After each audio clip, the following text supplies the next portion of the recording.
Hai co-friends, untuk mengerjakan soal seperti ini, kita bisa menggunakan konsep dari listrik statis nih teman-teman. Nah, kita memiliki soal yang menanyakan mengenai mengapa sih muatan listrik suatu benda itu merupakan kelipatan muatan elektron atau proton. Nah, hal ini bisa kita jawab dengan memahami terlebih dahulu nih teman-teman nih. Nah, kan kita sudah mengetahui ya bahwa ada yang namanya itu atom ya teman-teman. Nah, atom ini dia itu merupakan unit terkecil penyusun suatu benda. Nah, sekarang pada atom itu kan dia itu ada inti atom. Nah, inti atom ini kita gambarkan saja seperti ini. Dan ada elektronnya teman-teman ya. Dan ada elektron yang berada di sekitar si inti atom tersebut. Nah, ini kurang lebih kita ilustrasikan saja seperti ini nih ya teman-teman ya. Nah, di inti atom tersebut dia itu ada namanya proton dan juga neutron. Nah, proton itu dia adalah muatan yang bermuatan positif. Nah, ini ada proton kita simbolkan saja dengan P. Dan ada namanya neutron ya teman-teman. Nah, ini yang proton kita diarsir saja nih, kita warnakan semuanya. Nah, terus yang melingkari ini yang ada di sekitar si inti atom ini, dia itu ada elektron teman-teman.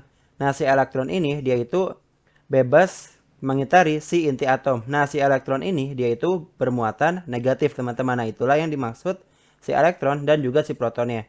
Nah, sekarang muatan listrik suatu benda itu dia ditentukan berdasarkan banyaknya besar si elektron ataupun proton ini teman-teman. Nah, kalau misalnya muatan listrik si benda tersebut dia adalah positif. Nah, berarti kalau misalnya positif, yang komponen penyusun di atom ini dia itu si protonnya itu dia lebih banyak dibandingkan yang si elektronnya teman-teman. Nah, jadi bisa kita bayangkan bahwa yang muatan positifnya di atom-atom tersebut dia lebih banyak dibandingkan yang elektronnya. Nah, makanya kenapa si benda tersebut dikatakan bermuatan positif.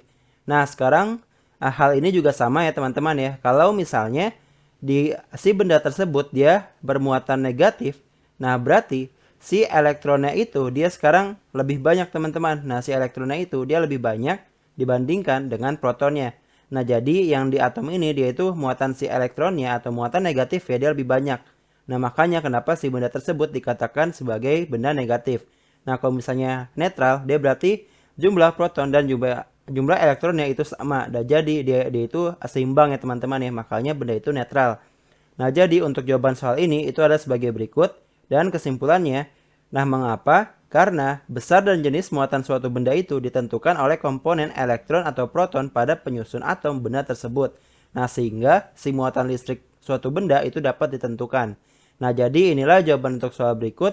Oke, sekian dan terima kasih. Sampai jumpa di soal berikutnya.